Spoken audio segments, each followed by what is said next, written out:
Hi guys, my name's Seb Tudor, I'm the man on the Silver Mountain and welcome back. Now today I want to talk about something that was actually, I was looking through the survey results that I've received so far from you guys, and it's still up, the video is on the front page of this channel, but I was just kind of checking in to see what kind of responses I'd had so far.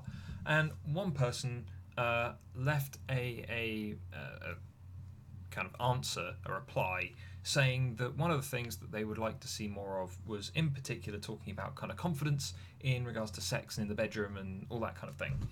And so as a result, I thought I'd maybe do this video before I'd got the full results from you guys in regards to the survey and so on. If you haven't taken it yet, please feel free to go and do so.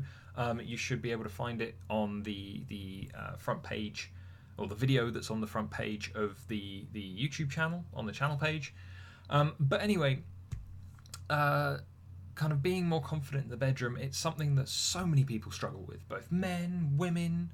You know, it doesn't really matter. There are so many things in our heads when we go into those situations, because we are absurd creatures, as we talked about earlier this week, when it comes to relationships and when it comes to attraction, but also just because there are so many things that we aren't taught, we have no examples for. The examples that we have for them that are most prevalent are bad examples, and you know, we don't talk about this stuff. And so I want to jump into it today with 13 things that you can do to just improve your confidence when going into those situations, even if you've never had that kind of experience before.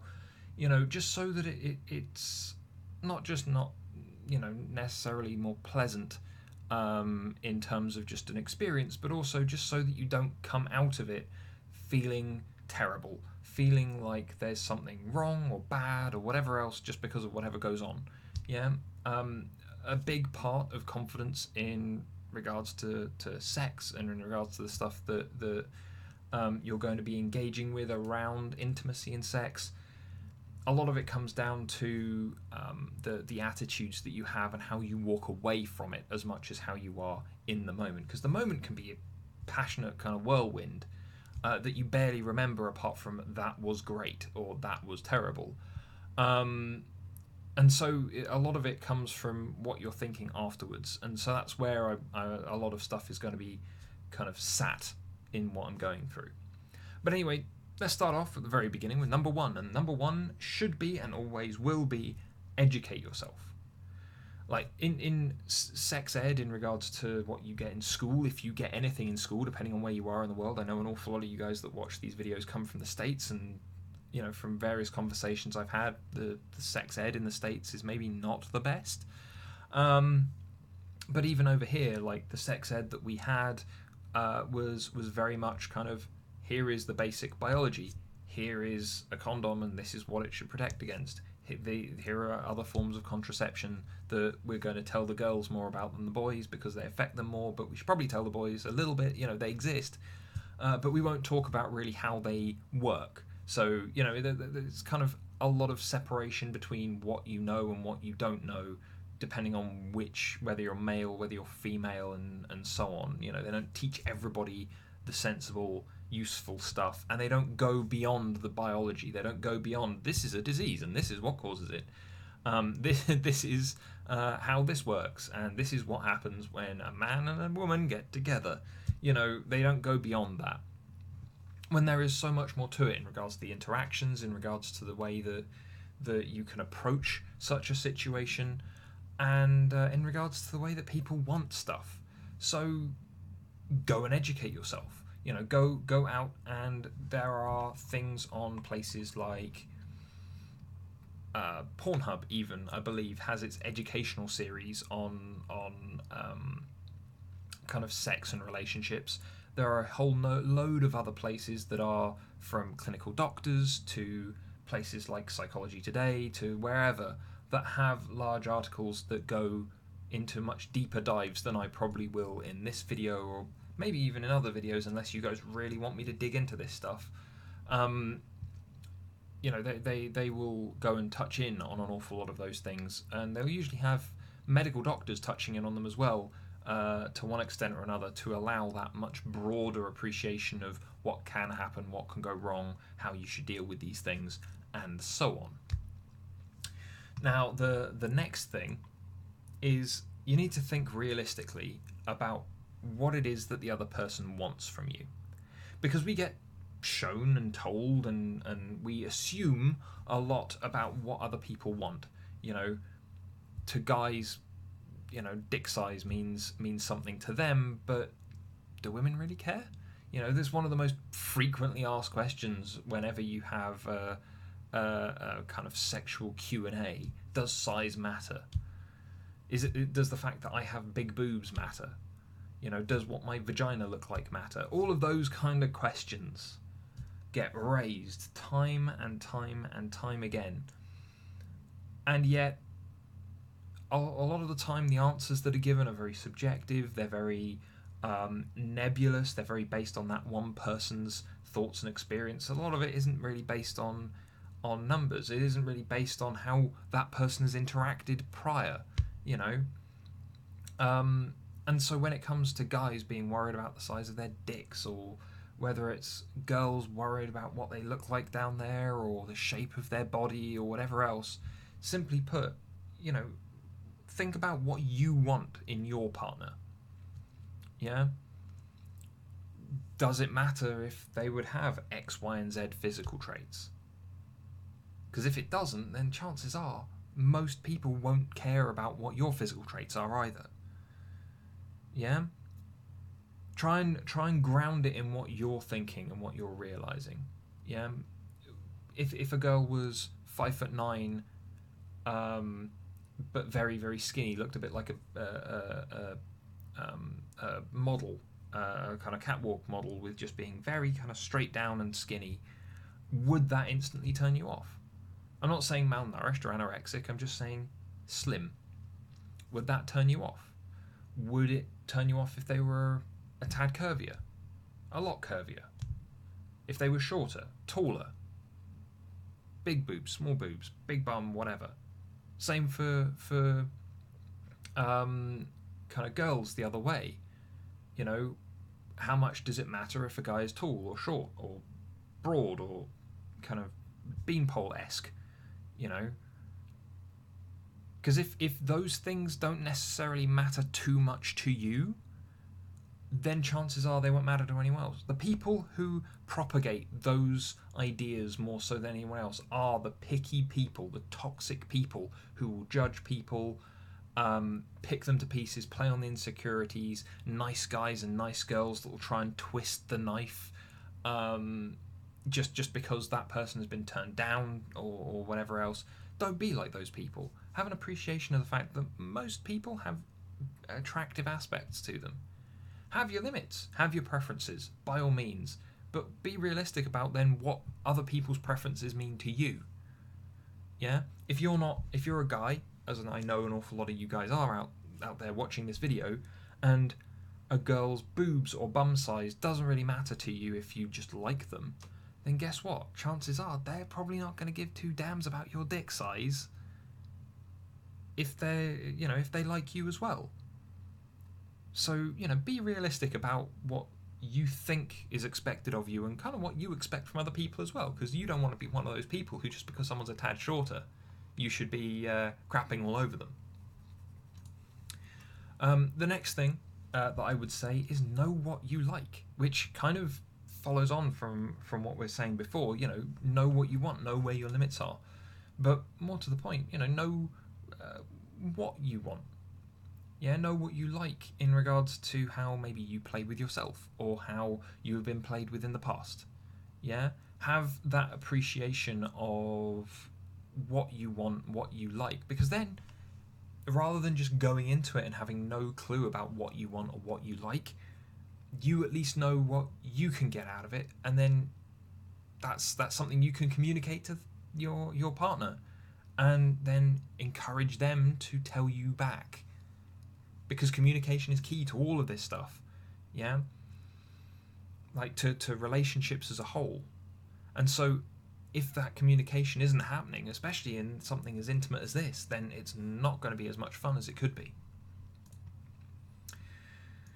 But then let's start jumping into some of the more behavioural things. So the first thing that you can start doing, because we're talking about confidence here a lot of the time, one of the things that you can kind of start looking at is just stepping outside your comfort zone. Be a little bit more daring in reality. Boost that confidence. Yeah, outside of a closed room with one other person. Yeah, go and do something more exciting. Go and take a new class in doing something. Go and talk to new people. Yeah, just step outside of that comfort zone a little bit, because then that moment when you're in a room just with one other person that in theory you like, and that they like you in return, at least to some degree, that moment's going to be a lot less daunting because your comfort zone will have expanded. Yeah? So I've done other videos on confidence and expanding your comfort zone and things like that before. But that leads us on to our next point, which is try new things. Yeah? And this is just across the board. In the bedroom, outside of the bedroom, try new stuff. If there's an experiment you want to do, if there's something that's interesting, go ahead and do it. Have a chat about it with your partner and see what you can do. Yeah? Get used to trying new things with them by being more daring in just your day-to-day life, with doing new things and all the rest of it. Bring them along with you, because then you get used to doing new things together. You get used to trying new things together. And so when the new thing is sex or something that you want to try that is sex-based, you can still do those. You're used to doing new things together. Why wouldn't you do this too? So the where are we?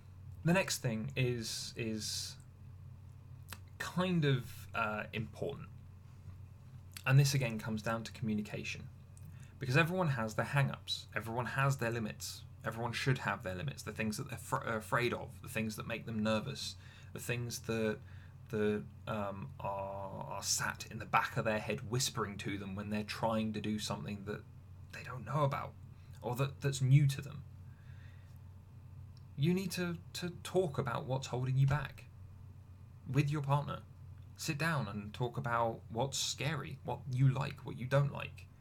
If you worry that you're not going to be good enough for them, or if the whole worry about STDs has been drilled into you so much that you're terrified to the extent that just a condom or just a dam of some sort is something that's just not enough for you to feel safe and sound. The person that you're with will hopefully be honest with you, and they will, in theory, know where they have been, as it were. And so hopefully having those discussions can then potentially alleviate that those worries from you. But also, let's move on to the next point. And I've lost track of which number we're on, but we're on to the next point, which is, in regards to what we were just saying about how, you're worried that it's the first time you're doing it, or it's with a new partner, and you might not live up to their expectations. It's you're put on trial. Well, guess what? Both of you are feeling that. It is very rare that isn't the case, honestly, with people that actually care about the situation that they're in. But let's put it this way, it's going to be a two-way thing, at least a two-way thing. And as a result, it's not a performance because you're all involved. You're not on a stage in front of a group of people. I mean, you might be, and if you are, then that means that you're probably doing this as part of a professional thing, and it's you don't need to hear this from me. But, otherwise you're not on show. You're not a performing monkey.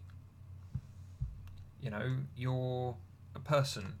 You're not being spectated, you're being engaged with. Yeah? You're not being kind of judged and given a score at the end. You're enjoying an intimate moment with someone that you care about. So, that's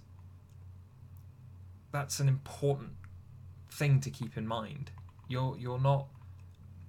If someone is just out and out there to sleep with you, to judge you, then chances are you shouldn't be doing that with that person in the first place. But, to avoid trying to overthink and to thinking that you're being spectated, and just to relax yourself a little bit, you know, notice the what's going on in the moment, you know, how it feels, um, what is being said to you, how your body's responding, how their body's responding. You know, live in the moment a bit more. Yeah, because the more stressed we are, the less likely we are to enjoy it, the quicker it's going to be over. You know, no one wants that. You know, just enjoy the moment, and try and get out of overthinking and worrying. As said, talking beforehand can also try and alleviate some of those issues and those worries, and can kind of lead into a more positive experience overall. And by extension to that, the next point is slow down.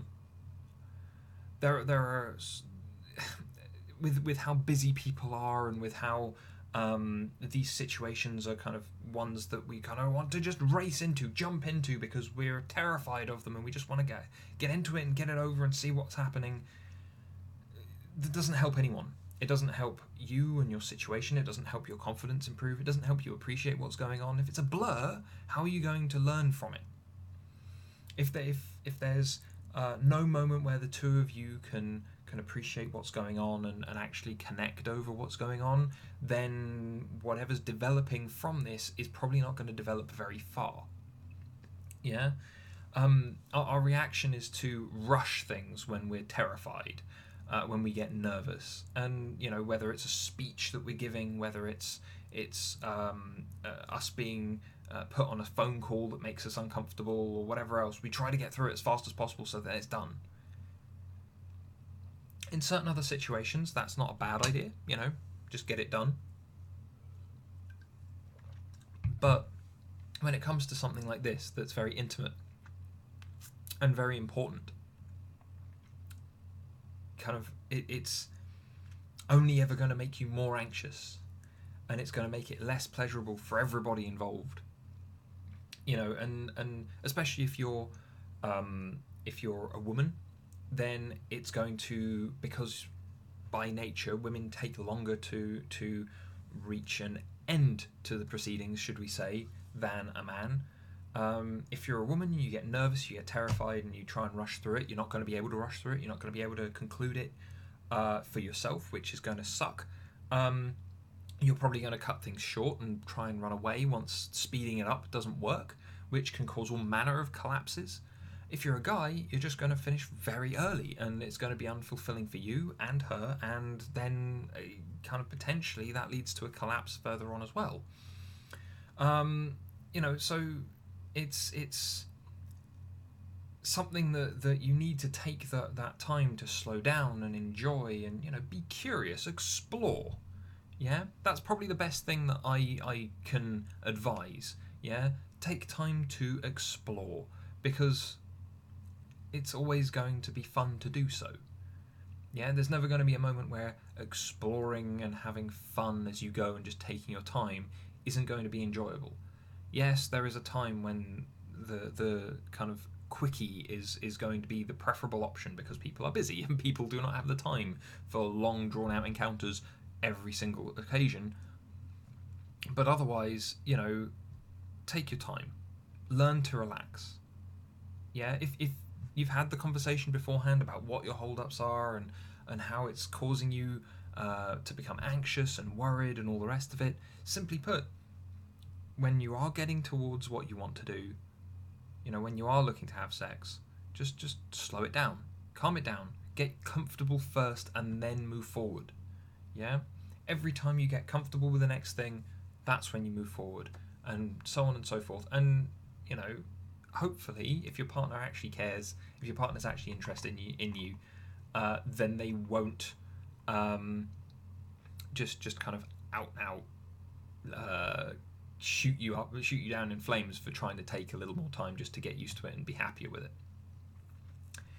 Now, the next couple of things are kind of more outside of the bedroom again, but these are no less important.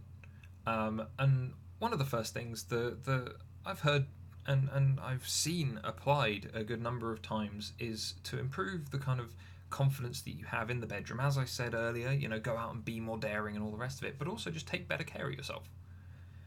Yeah, to calm down beforehand, make sure that you're clean. Go and have a shower first. Go and have a good meal beforehand. All those things that can help your body just relax some more. Yeah, like a warm shower gets you relaxed and sorts you out. If you've got a full belly, as long as you're not over full and you've got a full bladder as well and whatever else, as long as you've got some energy on board, as long as you've had a good meal beforehand, then chances are you're probably going to be in a much more kind of sound and cozy situation in your own head, because you're full, you're satisfied, and hopefully those feelings will carry over. So just taking care of yourself a little bit more, looking after your appearance more as well, because if you look in the mirror and you see that you like the way you look, then you're probably going to be happier with other people who potentially like the way you look and want to get closer than just seeing you. But then again, for the people who are have worries about things like STDs and birth control and stuff like that, and just some of the other issues generally, a little bit of preparation goes a long way. Make sure that you know that you've got some condoms kicking around, or that you know what's going on with your partner in regards to contraception and whatever else. Making sure that those things are just in place, that you have those conversations, that the stuff is there available to you.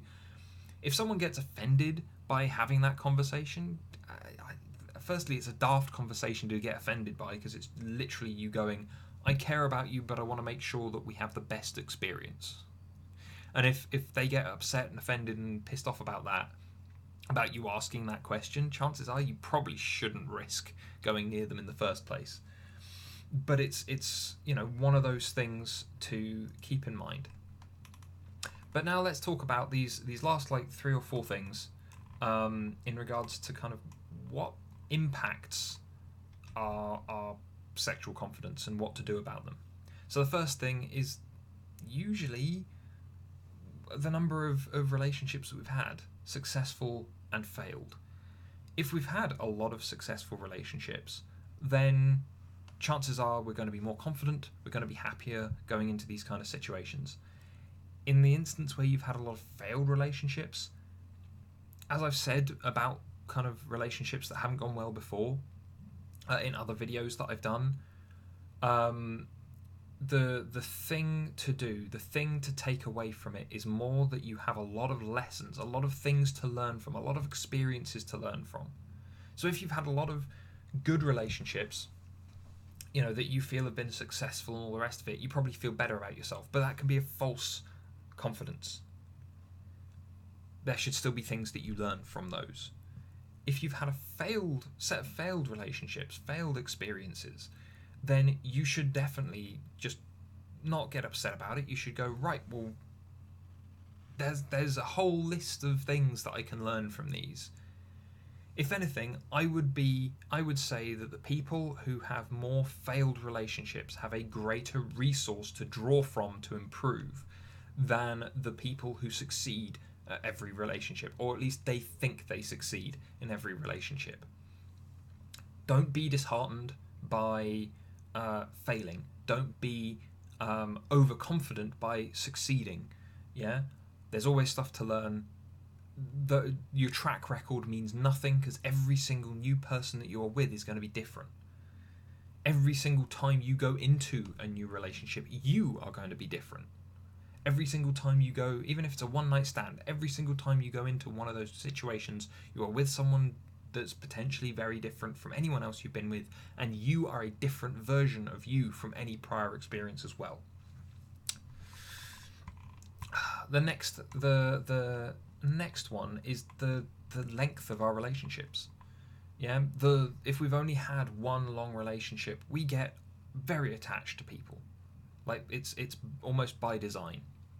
And so if we've gone through a relationship and been very attached to one person, then the next time we have a new relationship starting, the next time we have a new sexual encounter, it might be like a first time again.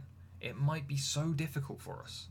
And so this is why every time you sleep with someone new, every time you have a sexual encounter with someone new, you should probably treat it like a first time. Like, you know nothing, they know nothing, time to learn. Because that way you get to explore, as I was saying earlier, and it can be fun to just explore, just to find all the things that might have worked before, or might be completely new, or see what they can do.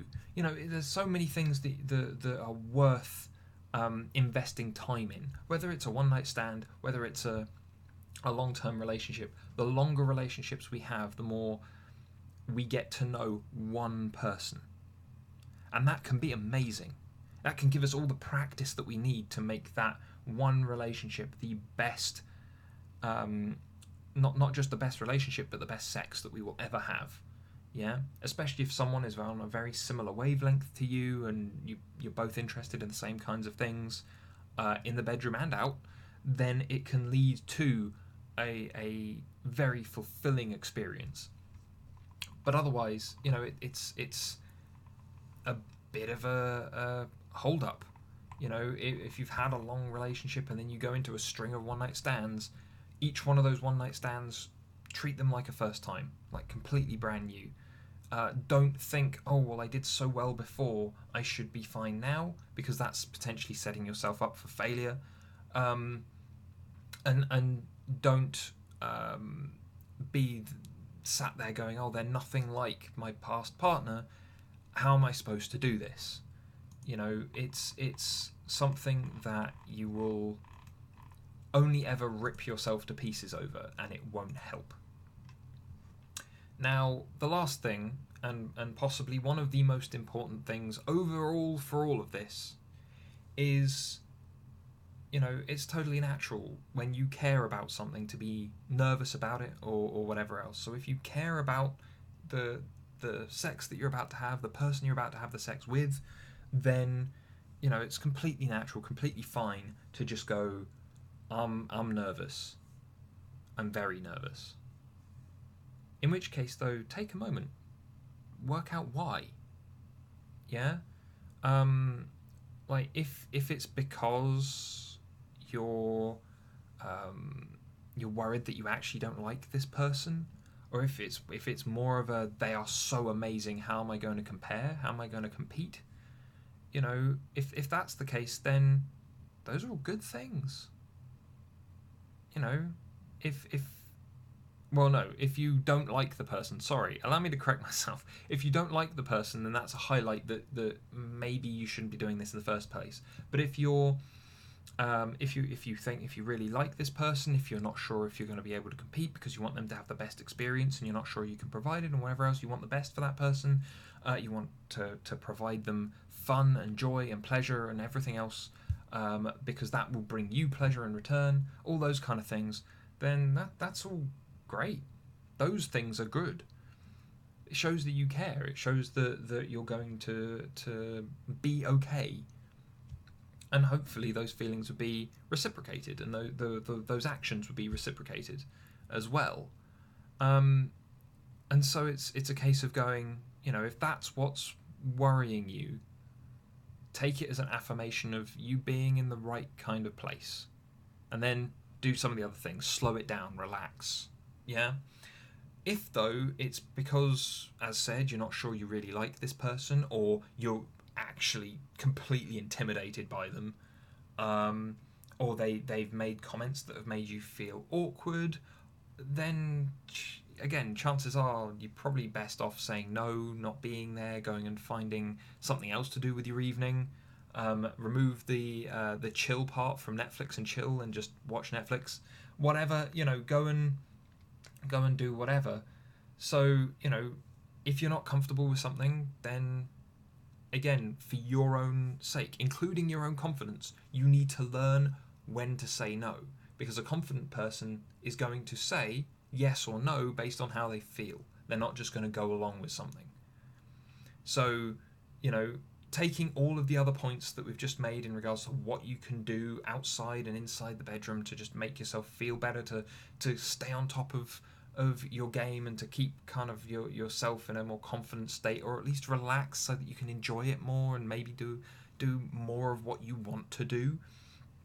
The biggest point to take away is if you are feeling nervous or anxious or worried because of good things, like you want to provide and you want to do a good job and you want to be what they want you to be and all that kind of thing, then chances are you're going to be fine. Relax, see how it goes.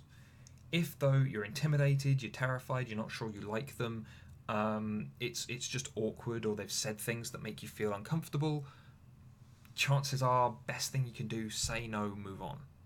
Say no, leave it till next time. If they're someone that, even if you're a bit intimidated, even if whatever else, but you do kind of like them and you say no, chances are if they like you back, they'll still stick around until you're comfortable. You know, in which case you've learned something, that person's willing to bear with you, which is a good thing to know. And it's a good thing for that partner to do as well. You know, if you're with someone who is lacking in confidence or whatever else, then, you know, communicate, give them the time, give them the space that they maybe need sometimes. Try and look for ways, again, like we were talking about earlier in the week in regards to assertiveness. Try and give them something that might be a compromise for you, but would be a win-win for the both of you. Yeah, that's the way to do it. Anyway, guys, if you would like more videos on this kind of topic where we're talking sex and love and relationships beyond just the getting into relationships, just beyond the confidence side of things, and moving into the wider and broader breadth and depth of relationships as a whole, please let me know down in the comments.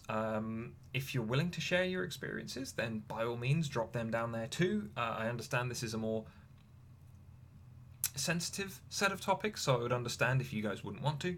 But otherwise, guys, if you would like to see more videos on these kind of topics, or if you have more questions that have stemmed from this video, please also leave them down in the comments, and I will get to them as and when I can, either in the comments themselves or, as with this one, from a comment turning it into a video. But anyway, thank you very much, guys, and I will see you in the video later. Take care.